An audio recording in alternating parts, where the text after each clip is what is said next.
Yeah.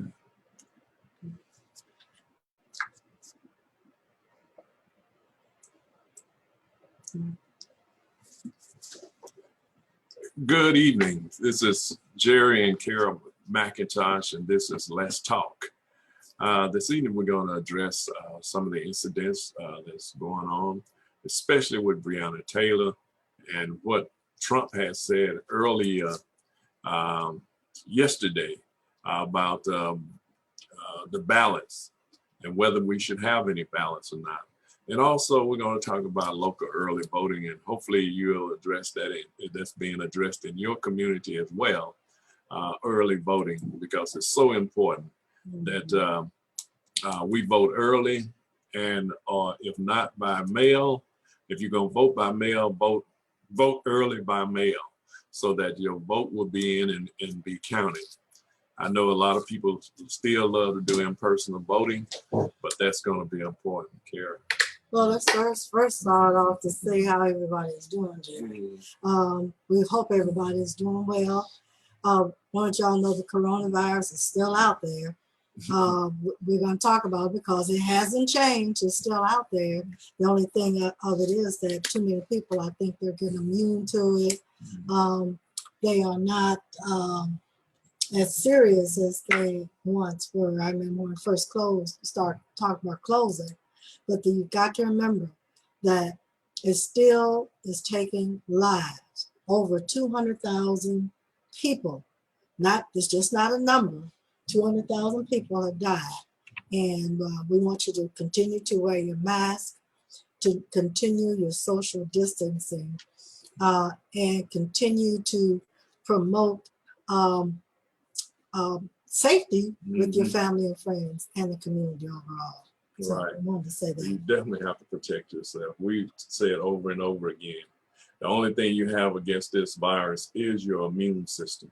And if your immune system break down, this virus will definitely get you.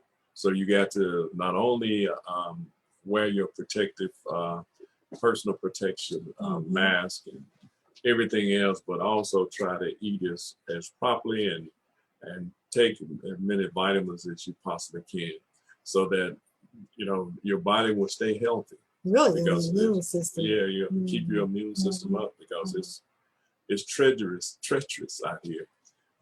This thing is deadly than anything that we've seen in 100 years. So I know Trump is downplaying it, like he said. He downplayed it so that the young people would believe that it wouldn't affect them, because he wanted to say that it only affected the older people. And then now, they was talking about this earlier this evening, that if you get this virus, even if you heal from it, it's gonna cause you to have pre-existing condition. And what they're trying to do is keep the insurance companies from being able to pay for you if you get sick. And they're gonna put limits on what you can buy. Only thing you will be able to buy is catastrophic insurance. And so it's going to be important that we protect ourselves as much as possible. And you have to remember that even though 45 or Trump, or whatever you want to, however you want to call him, even though he's saying that he's for pre-existing conditions, right? Even though he says he has a plan, a healthcare plan, he doesn't. And you have to realize that 1 week after the election, it's in court, isn't it, Jerry? It's in court right now. They'll make a decision whether or not to get rid of the Affordable Care Act or Obamacare. Right, a week after election, he's going to get rid of it. And do you know how many millions or billions of people that it's going to affect? Well, 20 million people will instantly be kicked off the roll. They will be without insurance. 20 million instantly. Also 130 some million already have pre-existing condition. And this was the key to making sure you are able to get insurance, whether you had a pre-existing condition or not. And so right now, if you have a pre-existing condition, you can still get insurance. If you have children in school or in college, they can stay on your insurance up to 26. You know, women didn't have to pay a higher policy than men anymore because women having children was a pre-existing condition, so they say. So all of these things is going to really devastate the country if we don't do something to stop what's taking place now. And that's why voting is so important, and who you choose to be a part of, who represents you. And we have to be a part of making sure that we get the right people in place. And you have to also realize that with the coronavirus, that if you have gotten the coronavirus already, or if you, that doesn't mean it, if you're a child, if you are a teenager or a young person, then you will have pre-existing conditions for the rest of your life. So the elderly, if you get over with it, it's not as bad because you really don't have that long. But say the 10-year-old or the 12-year-old that gets the virus, or this SARS, this other part that virus that really affect children, right? That affect your heart and your liver and give you blood clots and your all, brain and everything, because they cause you to forget things. They say you lose a lot of your ability to retain certain knowledge, and your words sometimes get tangled up from it. So it's so many things that is involved and engaged in this thing. Yeah, what I'm saying is that pre-existing condition will be with you for the rest of your life. And if they get rid of pre-existing conditions, if they get rid of it 1 week after election, well, guess what?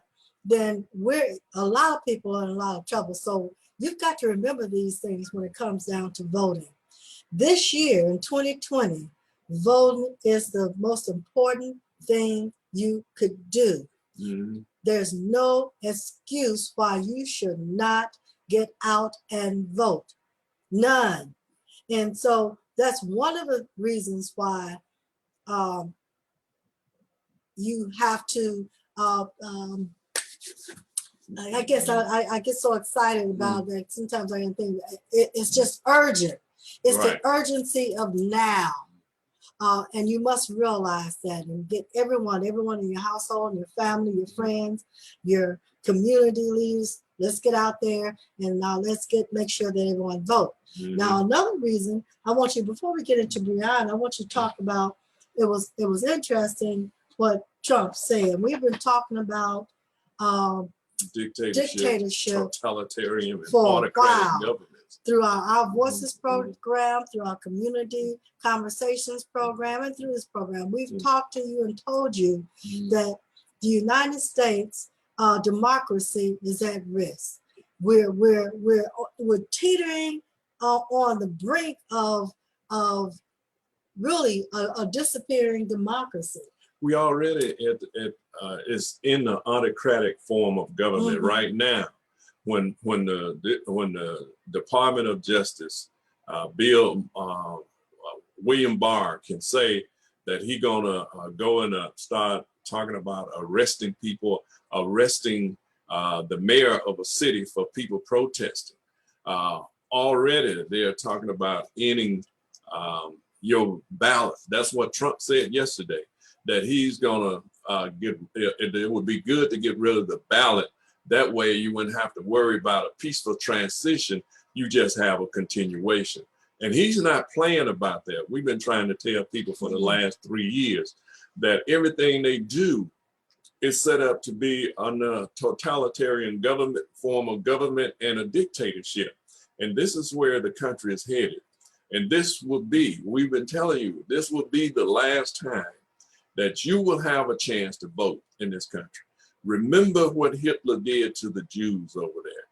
remember what they will do, what has happened in the past.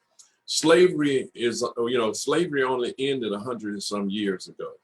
It wasn't 400 years ago, like they tell you. We was in slavery that long, but slavery only ended 160 years ago. And the reason is so important.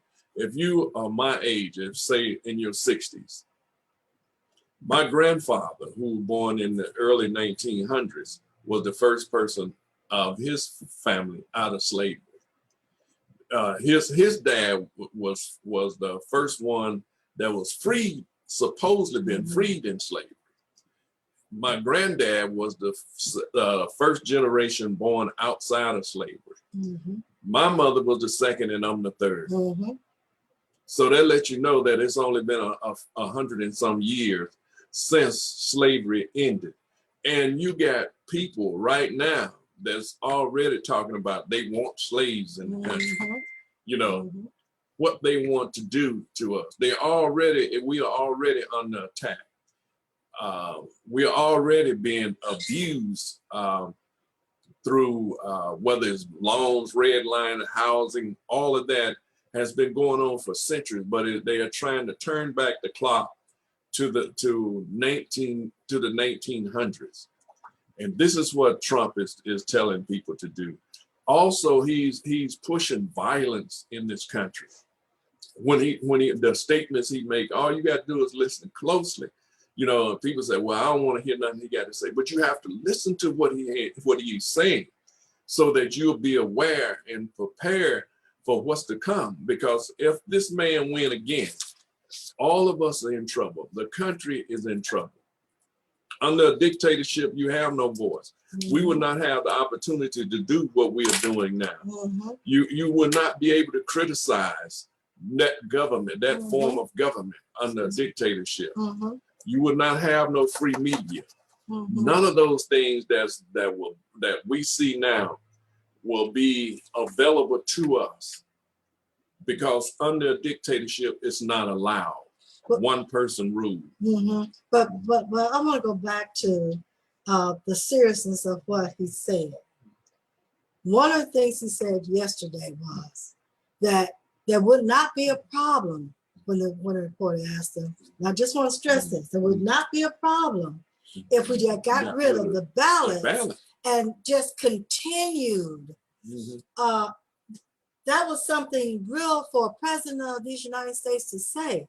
Just continue. So he's saying, like we're saying, that he doesn't want an election. No. All we have to do is say, well, get rid of the election, get rid of the Constitution, and it'll be fine. He wants it. He said that even he wants to be president for another 10 years. In other words, lifetime. And then give it to his sons. Or his daughter. I think they're talking about now that Kamala Harris should not be the first woman president. That's what Trump said. Right. That she's not right for it, but they want Ivanka to be the first woman president. But you've got to, what was said there at that time, Jerry, was serious when he said, we can just continue what we're doing, forget about elections. Right. He said that yesterday. When the guy asked him, he asked him point blank, would there be a peaceful transition of power in the country? He said, I got to think about that. That's something that I'm going to have to look at it. And he's been saying this for the last 3-4 years. But he said when he first got into office that the Constitution was in the way. And people didn't even pay any attention to what he was saying. So one thing we're saying, you all, is that it's crucial that you get out and vote. I know we're saying the same thing over, but it's compiling itself. He's getting more open with it. Well, I mean, it was just shocking for everyone when he said, let's just continue, forget ballots.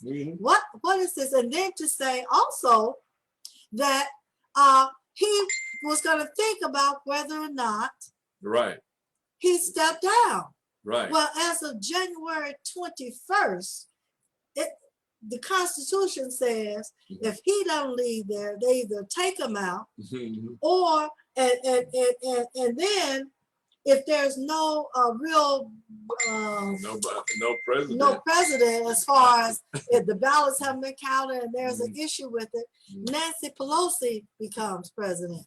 That's still in the Constitution. That still is upheld, and that's what's going to happen. But the thing about it, you know, even though we still have a Constitution, he have exploited the weakness in every part of the institutions that America has. And there are weakness in it. And if the Democrats happen to win this time around, and they should win, there should not be no doubt that they should win. But those people will cheat. Don't think it's just Trump. Trump is the symptom. Mitch McConnell, Lindsey Graham, all of them, Mitt Romney included, all of them are part of the problem that exists in America, because they have seen these things over and over again and haven't opened their mouths against the injustice that is being done to this democracy. You know, this is about saving the democracy if we can. If we can. Yeah, but we can. We just can't sit home and say, oh, and throw up our hands. Right. We've got to fight. We've got to really get out. The way we fight is to vote. And we can make a difference. Now you can even go on into the judges, you know, with the Supreme Court, you know, right now. And he said today also, I mean, it's not hidden. It's right out there in your faces. He's saying it right there in front of you. He said that he wants to appoint this new Supreme Court judge because he wants the court to be 63. He didn't want, he said 44 is kind of, you know, it could go either way. He wants to control him. When you're saying out of the phone, put this person here, this person that's going to vote on my side, this will ensure that I win the presidency of the United States. And what he's really saying, through any means possible, you know, we have to look at it and know the playbook. And the only fight that we have, the only thing that we can do, you always ask, what can we do? What are the solutions? The solution is that we get out there and vote. That's the solution. We cannot see this. I'm telling you, this would be the last time you would ever have a chance to vote in America. You know, the country could easily fall into totally disarray and war and revolution. Nobody believes that because it has never happened in America since the Civil War. It happened before. It can happen again because nobody, Germany was a democracy. Remember that. Many countries that's under dictatorship now was democracy. Before, people had the right to vote. They never thought that their country would be taken from them.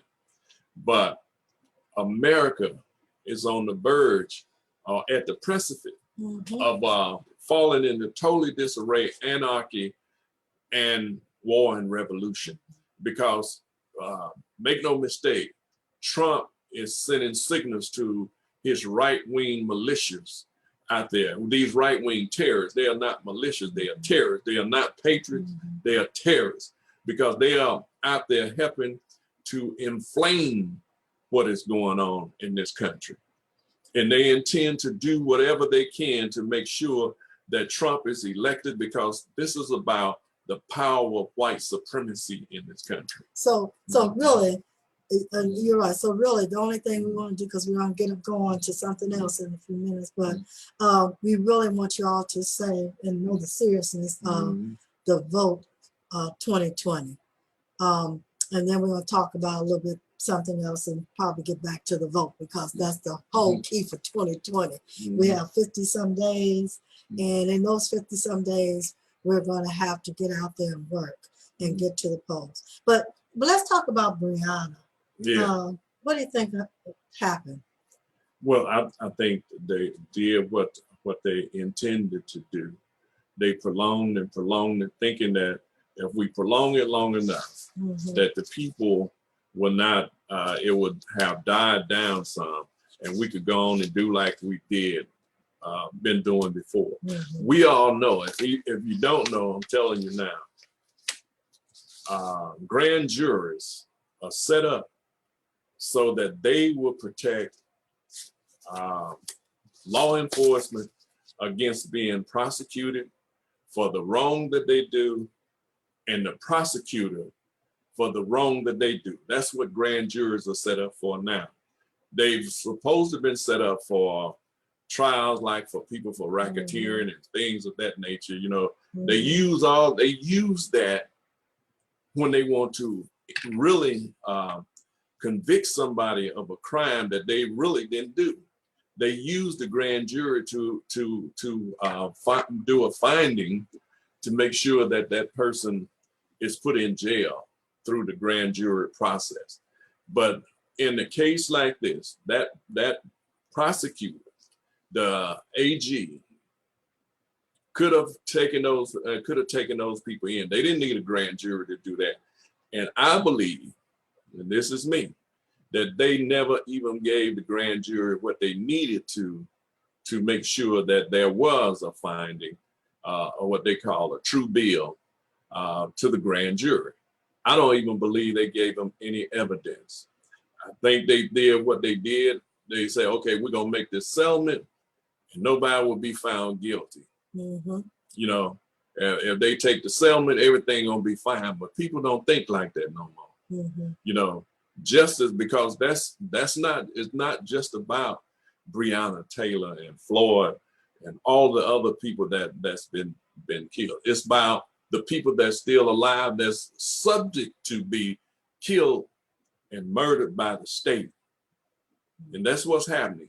And we have to call it for what it is. And that's what we haven't been doing, calling it for what it is. They, you know, because for so long, when they killed us, all they had to do was say we were drug dealers. Well, even if you were a drug dealer, you had the right to stand trial and be judged by a jury or a judge, not be executed in the street because you had some drugs on you. You know, they have made us believe that something is wrong with a person if they, you know, if they caught with some drugs or something, or they had a record before. You know, that don't justify being murdered in the street. Nobody has the right to do that. But now they make people believe that it's all right to kill you in the streets, even though you may have had a record. As many people got records and you know, that haven't been killed in the street. And I've seen with my own eyes on videos all over where white men and women have slapped police officers, chased them down, took their billy club, beat them. It's all over social media. And not one of those people were killed. Not one. And then the people that have gone and killed people, all are taken alive into custody, only because of the color of their skin. We have to be real with this. You know, we have to be. So want to understand that Breonna's name wasn't even mentioned. It wasn't mentioned. It wasn't even there. So like you were saying, it was probably not even given to this grand jury.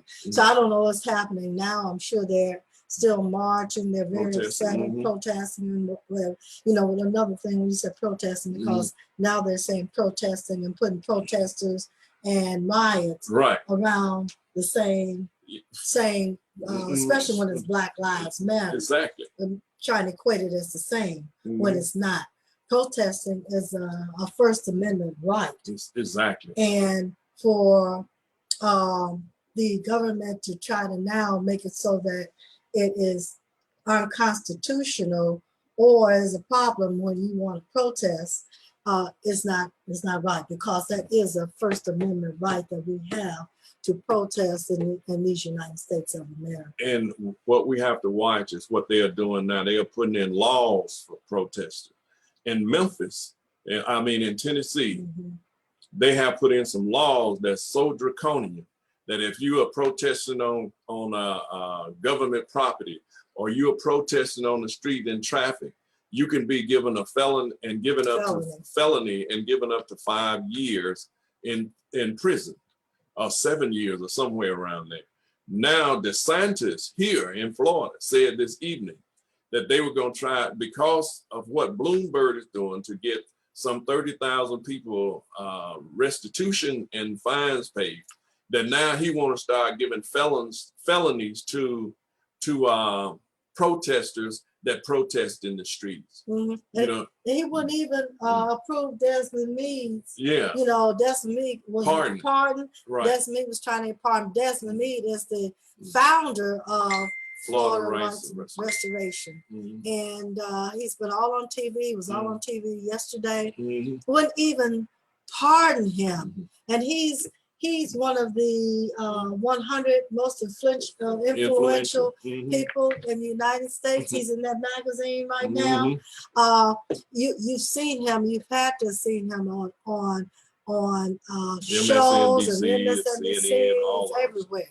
But he said, "What else do I have to do to be pardoned? What else?" You know, he said he's met with the presidents and heads of states and all that. What else? He said, can I do, or should I do? On top of that, he's an attorney. Right. He went to law school, got his law license, but he can't practice here in the state of Florida. Yeah. Because he's an ex-felon, and that's how they mistreat us. That's how they use the law against us. But we have to now participate. We definitely have to vote this election. I know, you know, people feel like, you know, that voting haven't changed anything. But if you believe that, then you shouldn't even think about what happened with President Obama if it didn't change anything. Because we got the Affordable Care Act, we got the Lilly Ledbetter Act, which equalized the pay for women in the country. You know, under the Affordable Care Act, as we said earlier, you got pre-existing condition, you got all kind, you got mental health, all of that is in that bill. The job can stay on the Affordable Care Act. 26 years of age. So, one of the things I want to talk to you, Jerry, I want to have a conversation on was, you know, they're talking a lot about the power of the Black woman, and I'm not going to negate that. The Black woman has been the backbone, has really been out there making a difference throughout the world, and we have to give them props for that. But while we're talking about Black women and their influence throughout America, how do we feel about what they're saying about Black men? And should Black men be uplifted along with the Black woman? You know, they'll say Black woman, or instead of propaganda, like they always say, well, Black woman did this and Black women voted, and they did, but they're leaving out a part of us. You know, what do you think? Well, let me say this. I know in the last election, I think it was 95% of Black women voted for Hillary Clinton.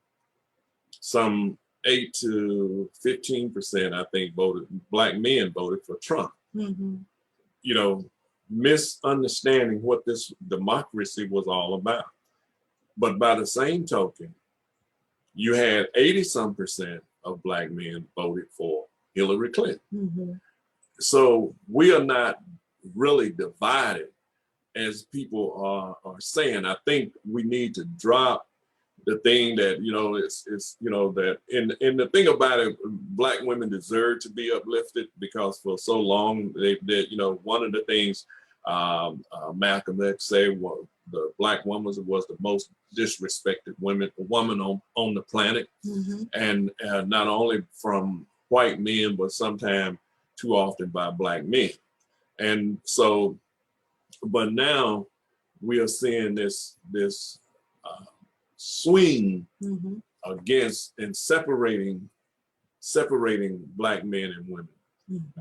We are in this thing together, and we have no choice but to be in it together. We all suffer the same conditions. We all suffer from fair housing. We all suffer voter suppression. We all suffering just because of the color of our skin.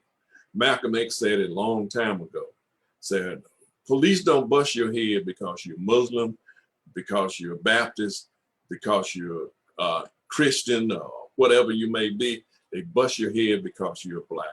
And when they see you, they see an animal instead of a person with humanity and human qualities in this country. And that's something we saw today with, saw yesterday with the Breonna case. Breonna, they charged the guy that shot into the house, another house. His bullets went into another house, which was where her white neighbors lived. That was the only guy that was charged. The people that murdered Breonna Taylor was not charged with anything. But they charged this guy for violating some obscure law, for which he should have been charged for because he violated the law. But by the same token, we have to make sure that we don't get caught up in this thing, of separating ourselves from each other, because we have too much to struggle for. Too long we've been struggling trying to get to some spots of where we are now. So do you think that the black man, like Trump is trying to get, I think he got 12 or 13%. No, he got 8% of the black male vote in 2016. Yeah, somewhere around 7% of black men. And but he's expecting, he wants to get about 15% of the black vote overall, really basing it on the black men, because he thinks the black men are going to go on his side. And he really believed it. But if he believed that, they wouldn't be trying to push Kanye West out there to siphon off some votes. So, black men are not stupid either. I know Trump think they are, and others do too. But, we are not stupid. We are not, we really understand what this is all about. But he think that, for so long, he's been using his power to discriminate against black people overall. But he think that you're ignorant and have no understanding about the political power in this country. But it's really not just he thinks we're ignorant, but he actually thinks that the people that are following him is just as ignorant as well. Oh, he cares nothing about them, and they don't see that. They don't understand that when you tell me to come to an event that he wants, and I have to sign a waiver saying if I get sick or die, that don't hold him accountable. Right. So he, in fact, when they talk about how he knew about how serious the virus was, and yet he played it down. These are his words, and he's telling his people to come out. Don't wear a mask. Don't social distance, and they're doing it. Do you think that type of person really cares about you? Well, and why don't they see that? Well, the lady that just left his administration, was proud of his advisor in national security, he said out of his own mouth, the virus was good for him because he don't have to shake these people's hand. Because before he ran, he was a germaphobe. Most people don't remember that. He didn't even want nobody touching him. He didn't shake hands. He didn't do any of that. But now the people are so dumb that they don't realize that he's standing 30 foot away from them.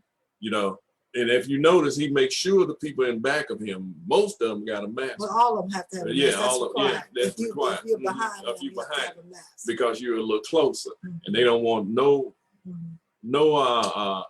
aerosol shooting towards him. But the rest of them, they're out there cheering, and they're gonna spread this virus more and more. So they call it a super spread. But they, like you say, they have no clue that he cares nothing about them. He cares less about them than he would an animal. Because if you cared about people, you would be telling them to protect yourself. If you cared about them, you would make sure that at your event that they would have masks and all that, because they got the money to do it. Max Watson said, do you think that the protests are becoming doubter productive and are helping Trump with his law and order platform?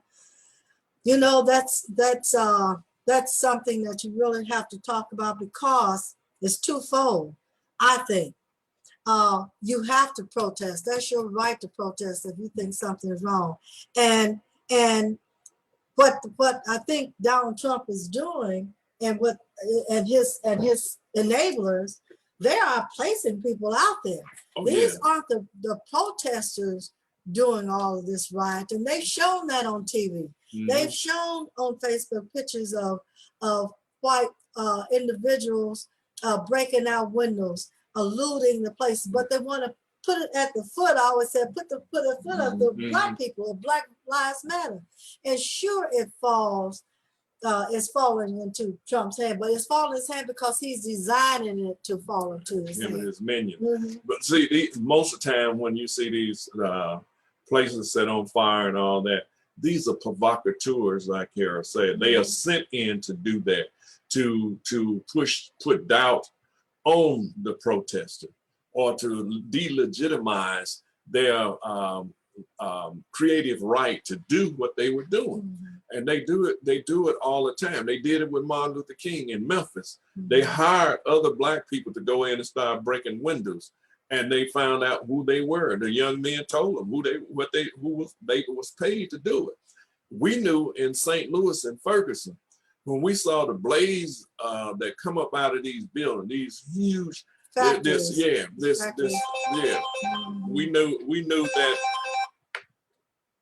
We knew that back then that they were not, that was not people that was, protested, because you didn't see anybody with a gas can.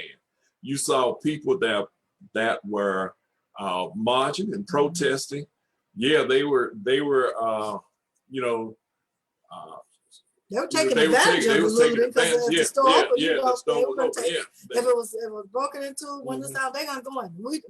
We're not saying they're not looting, but they are not these factories and all these fire and gas. You gotta realize, Blacks are smart people. They're not gonna spend their money to buy gas. Go to the filling station, buy gas. And put it in a building. And you've got to carry that gas can with you. You haven't seen one person with the gas can. Now, one Black have you seen shot with a gas, carrying a gas can? And to actually burn down a factory, implode it from the middle, do you know how much accelerant you'll have to have? So let's not believe that all of this looting, all of this, what they call riots now, is being done by Black Lives Matter. It's not. But to your question on, does that help Trump with his law and order platform? It's designed to help Trump. Trump is salivating anytime something like this happens, because then he'll tweet. Anytime you need me, I'll send them in, that's what he did with I'm law and order president, and it does. But it's not going to stop the people from going out there and protesting. And when you go to talking about law and order, you got to look at all the people, lawless people that's been put in jail, or that's been found guilty of all the lawlessness about selling out this country, like Flynn and all of the others. Those are the real criminals that should be in jail, but they are not in jail because he partnered. But when you're talking about looting, the real looters are not people that's looting stove. The real looters are the people that's looting this country through big tax breaks, people that don't pay their taxes in this country, like big corporations, like the people that got over $3 trillion over the last 3 years through tax break, the billionaires and millionaires that have that's looting the country.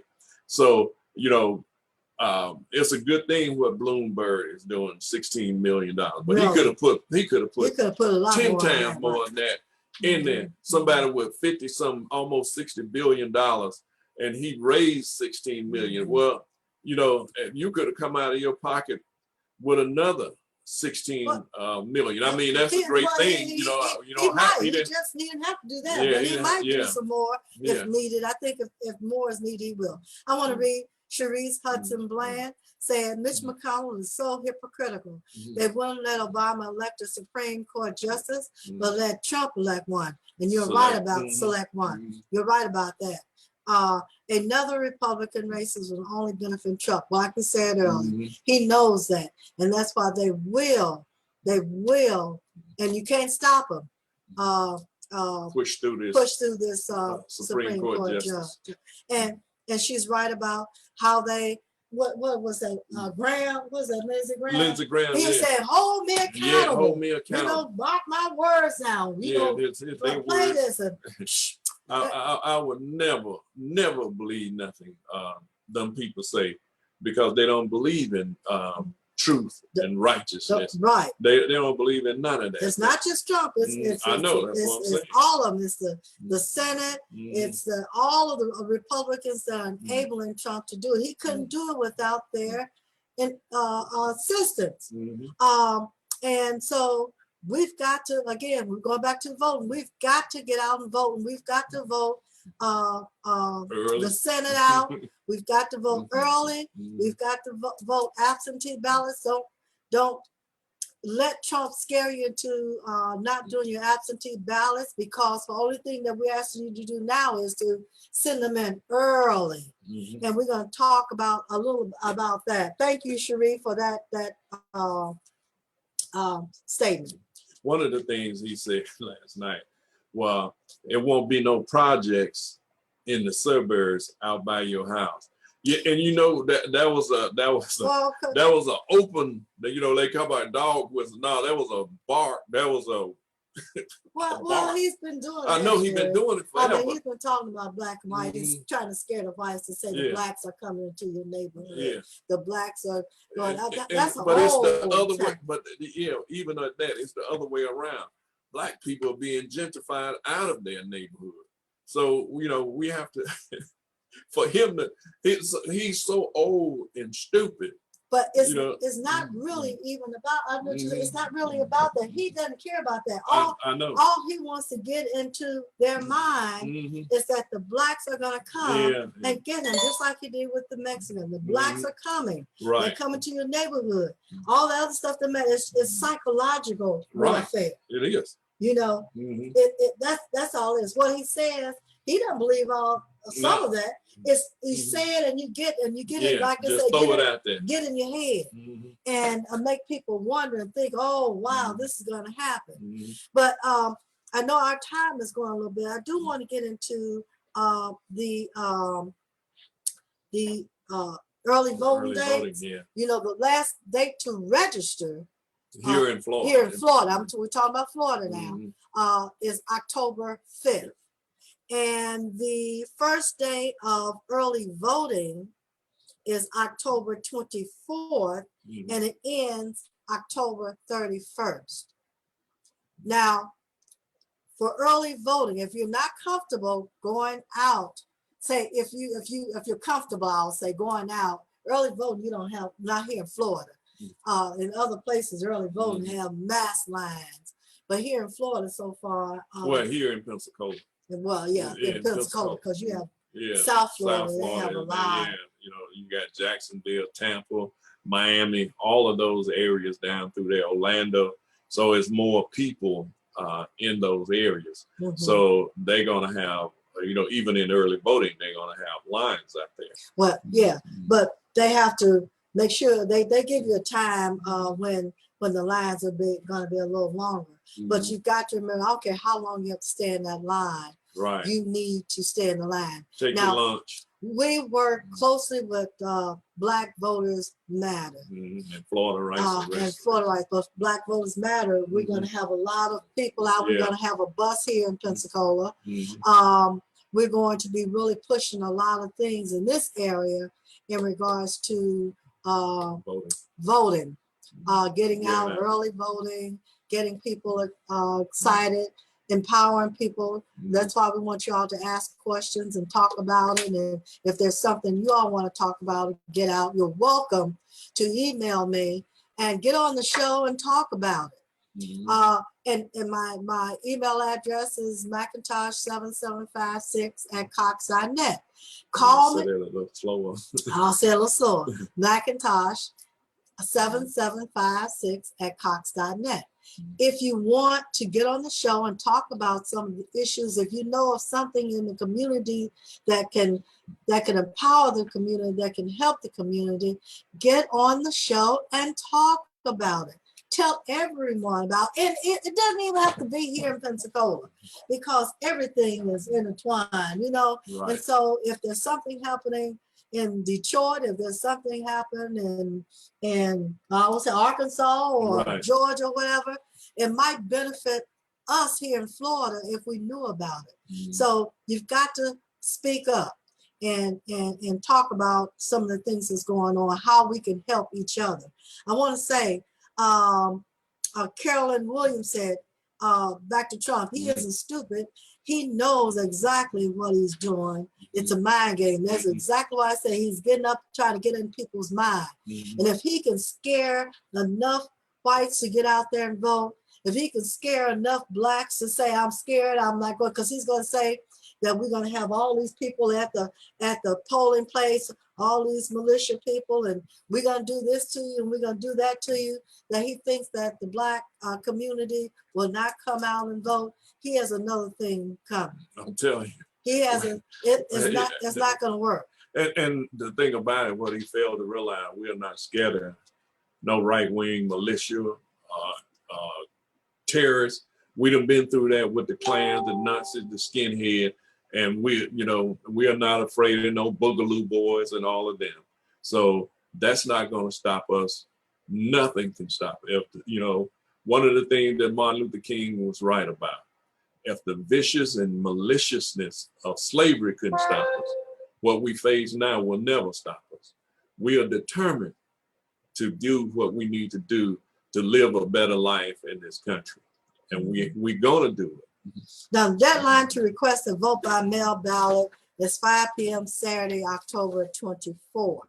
Now, there's some election day tips that you probably need to know. It's part of the Escambia County, but for all areas as well. I'm going to read a couple of them all for you.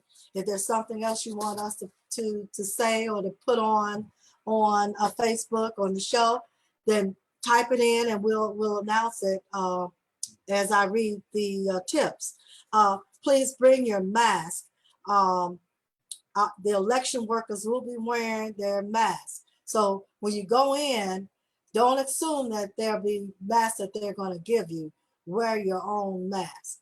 And I think that what we're going to do here in Pensacola is we're going to make sure that we have masks available at the early voting locations. So that if they forget it or if they don't have one, we will provide them with a mask to come in. We also we're gonna also be doing caravan. If you want to be involved in the caravan, we definitely gonna be doing it. Go ahead. Okay, we'll talk about what these are just tips for that day is going in. Then we'll talk about what we're going to be doing as far as can. Hand sanitizer will probably be provided. And if you're not sure about whether or not you want to touch their pens or anything like that, if you're really skirmish about it, then bring your own. They said bring your own blue or black ink pen to mark your ballot. If you're unsure of your registration status, you need to call, and this is Escambia County, 595-3900. Check escambiavotes.gov or email them at soe@escambiavotes.com. You need to make sure that you're on the voting register. You need to really check your status. It was saying the busiest time at the polls tend to be 7 a.m. until 9 a.m. And 4 p.m. until 6 p.m. So that's something for you to know, because if it's going to be busy at 9, you know to go in at 10 or 11 if you're not sure, and you want to go in and vote and get in and out. Jerry, is there something else while I look over this sheet that you? No, you get a phone number. I think it's 393 or something. For what? For supervisor elections. The supervisor of elections office. I have their number. Right there, 595. Yeah. Is that it? Yeah, 595-3913. That's the supervisor elections office here in Escambia County. And one is 3,900, I believe. And 595, 3,900. probably so. So yeah.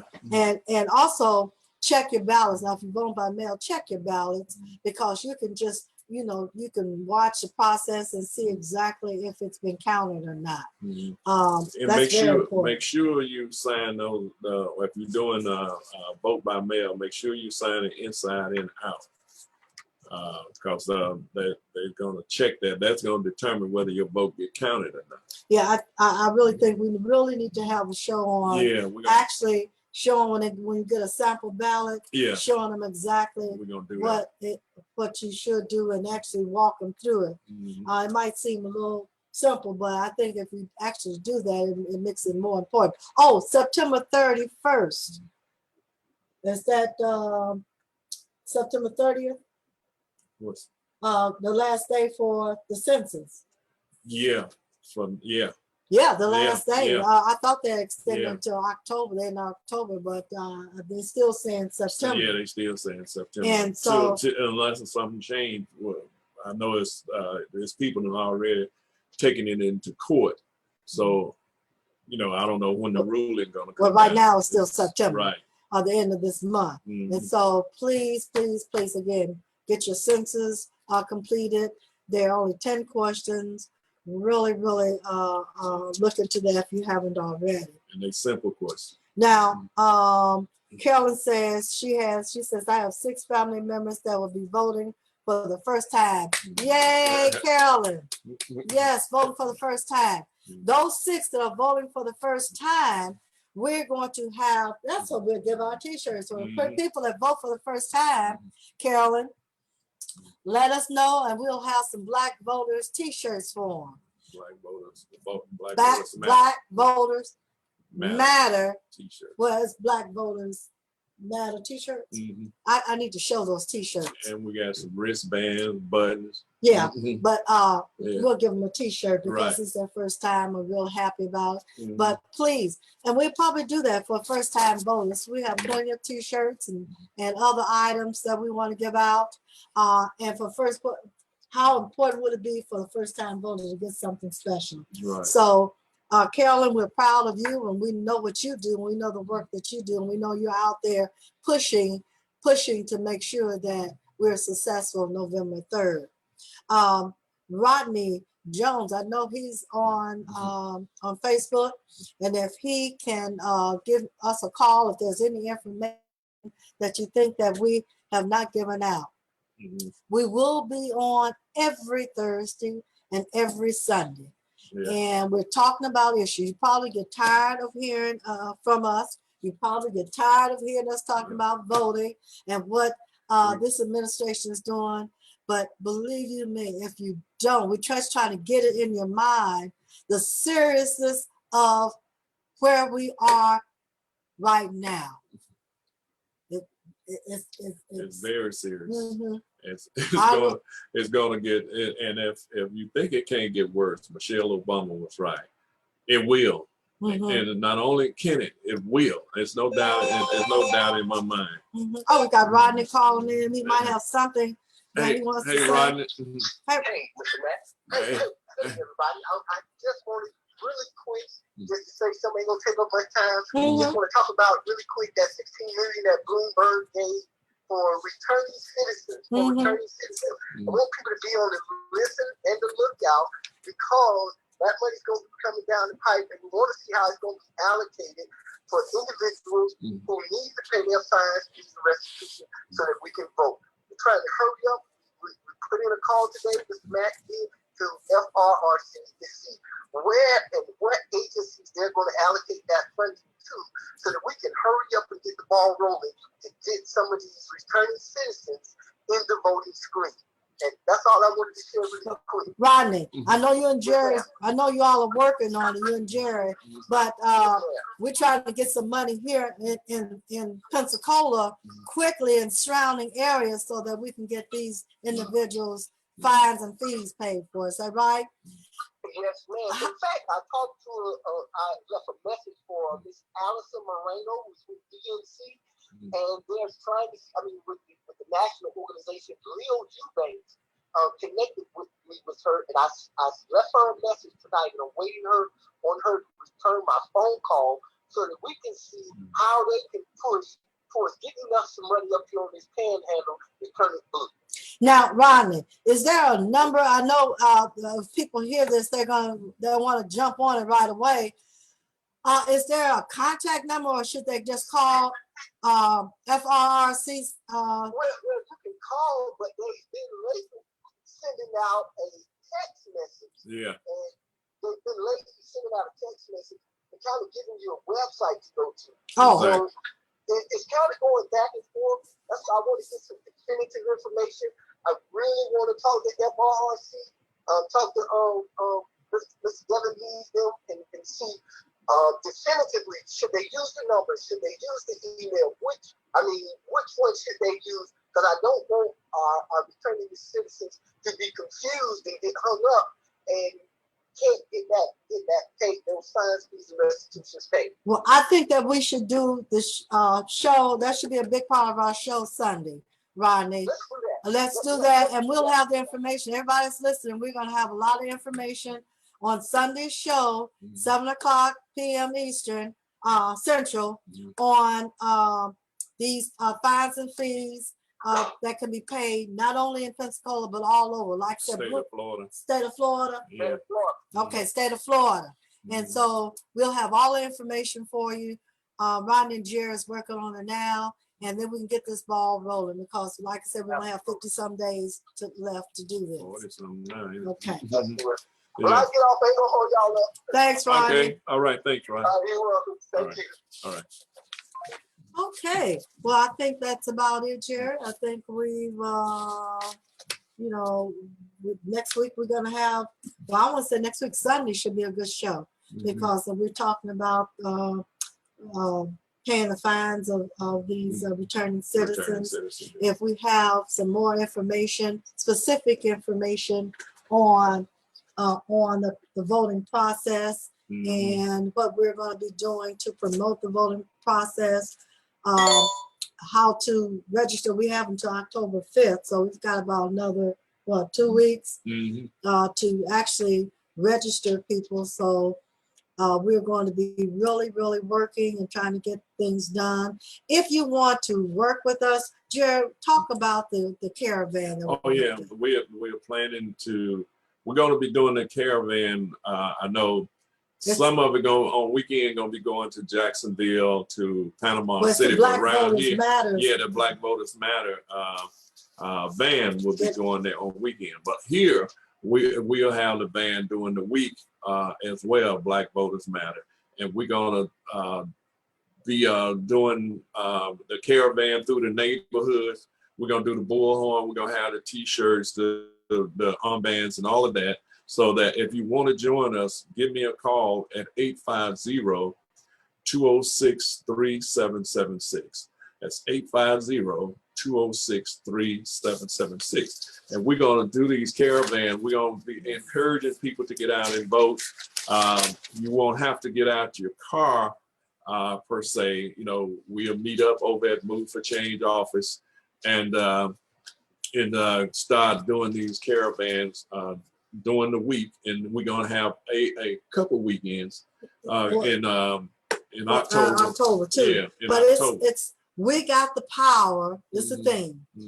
That's the Black Voters Matter thing, and that's all the thing that we will be having as far as what we're doing. We've got the power, and it's the bus tour, and ours will be the caravan tour here in the Pensacola area.